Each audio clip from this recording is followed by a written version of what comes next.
নমস্কার বন্ধুরা, আমি স্বরূপ ছাদ বাগিচা চ্যানেলে আপনাদের সকলকে জানাই স্বাগত। আজ চলে এসেছি একটা খুব সুন্দর গন্ধের লেবু গাছ নিয়ে, গন্ধরাজ লেবু, যার গন্ধে একদম পাতায় গন্ধ এবং লেবুতে প্রচুর গন্ধ থাকে, যাতে গন্ধতে আপনার পুরো ভাত খাওয়া হয়ে যাবে। তাই এই লেবু যদি একটা পাতায় থাকে তা খাবারের তৃপ্তি আলাদা রকম হয়ে যায়। এরকম একটা লেবু আপনারা অবশ্যই ছাদ বাগানে লাগান। খুব সহজেই ছোট টবে, দেখুন টবটার সাইজটা বেশি বড় নয়, 10 ইঞ্চি টবের মধ্যে, ছোট প্লাস্টিক টবের মধ্যে খুব সুন্দর একটা ছোট গাছের মধ্যে দেখুন লেবু হয়েছে। আপনারা এইভাবে লেবু লাগাতে পারেন। এই দেখুন এইদিকে একটা লেবু ধরে আছে, এই দেখুন একটা ছোট গুটি, ওই একটা লেবু। তাহলে একটু গাছটা বড় হলে, বেশি দিনের গাছ নয় এটা, তাই গাছ আর একটু বড় হলে বড় টবে রিপোর্টিং করে দিলে আরও প্রচুর পরিমাণে লেবুর ফলন পাওয়া যাবে। তাই আপনারা অবশ্যই ছাদ বাগানে এমনি একটা সুগন্ধি লেবু গাছ লাগান, যাতে আপনাদের খাবারের একটা সুন্দর তৃপ্তি চলে আসবে এই লেবু পাতে পড়লে। তাই কীভাবে গাছের যত্ন নেব, কীভাবে মাটি তৈরি করেছি তার ভিডিওটি অবশ্যই আগে আমাদের চ্যানেলে আছে, আপনারা গিয়ে চ্যানেলে গিয়ে ভিডিওটি দেখে নিতে পারেন। এইভাবে গাছের কীভাবে যত্ন নেব তারই। দেখুন এই সময় লেবু আসছে, এই দেখুন ছোট্ট করে ফুলও আসছে, তাই এই সময় গাছের কিন্তু খাবার দিতে হবে। দেখুন এই খাবারটা আমি দেবো একটু হলুদ, প্রথমে একটু হলুদ দিতে হবে, যেহেতু বর্ষাকাল দেখতেই পাচ্ছেন, বৃষ্টি হয়েছে, ভিজে আছে সব। এই দেখুন গাছপালার, বৃষ্টির পর রোদ উঠেছে, ছাদটা দেখেই বুঝতে পারছেন বৃষ্টি হয়েছে সারা রাত, সকাল দিকে রোদ উঠেছে। তাই একটু হলুদ প্রথমে দিয়ে দেবেন, ফাঙ্গিসাইডের কাজ করবে খুব ভালো। হালকা হলুদ দিয়ে দিলাম। এইবার এই দেখুন এই খাবারটা গাছকে খাওয়াতে হবে।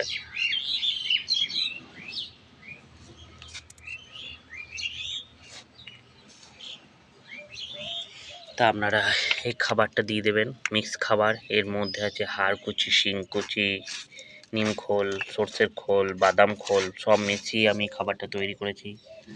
আপনারা এরকম মিশিয়ে খাবারটা তৈরি করে গাছের গোড়ায় দুমুঠো মতন দিয়ে দেবেন, এইভাবে চারিদিকে ছড়িয়ে দেবেন।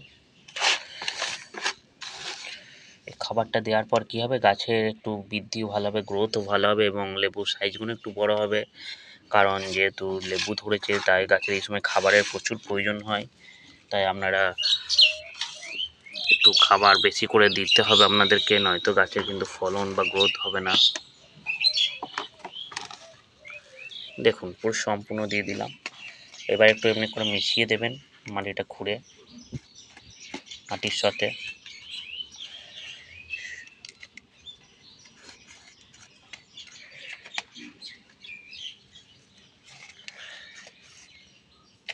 মিশানো হয়ে গেল। দেখুন কিছু শেকড় বেরিয়ে আছে, তাই এই দেখুন এরকম পোকা দেখলে অবশ্যই আপনারা মেরে দিবেন, নয়তো এই পোকাগুলো গাছের পাতা খেয়ে নেয়।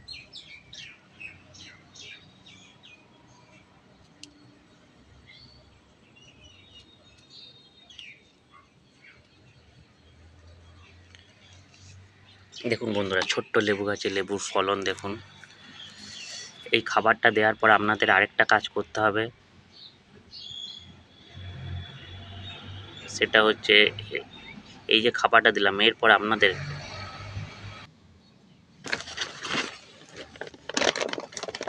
খাবার দেওয়া হয়ে গেল। এরপর কী করতে হবে, যে শেকড়গুলো বেরিয়ে আছে, টবটা ফাঁকা আছে যেহেতু, আপনি এরকম মাটি একটু দিয়ে দিতে হবে আপনাকে, সার মেশানো মাটি আমার অনেকদিন ধরে রেডি করা থাকে। আপনারা এরকম সার মিশ্রিত মাটি একটু খাবারটার ওপর ছড়িয়ে দেবেন, শেকড়গুলোকে চাপা দিয়ে দেবেন। এইভাবে সম্পূর্ণভাবে আপনাকে কাজটা খুব সুন্দরভাবে করতে হবে, যাতে কোনো গাছের আঘাত না লাগে শেকড়ে, সেটাও খেয়াল রাখতে হবে। কারণ এই সময় যেহেতু ফল আছে, গাছ একটু শক পেলে তার ফল কিন্তু ঝরিয়ে দেবে।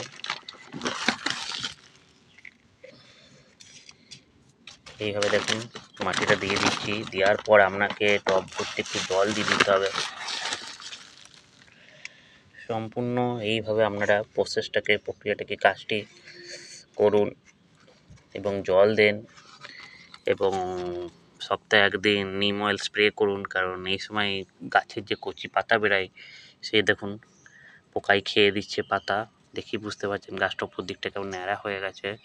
তাই নিম অয়েল আপনাদেরকে সপ্তাহে 1 দিন করে স্প্রে করতে হবে গাছকে সবুজ ও সতেজ রাখতে এবং পোকামাকড় হাত থেকে বাঁচাতে। এইভাবে আপনারা গন্ধরাজ লেবু গাছ লাগান এবং তার পরিচর্যা করুন, আপনারাও প্রচুর পরিমাণে ফলন পাবেন।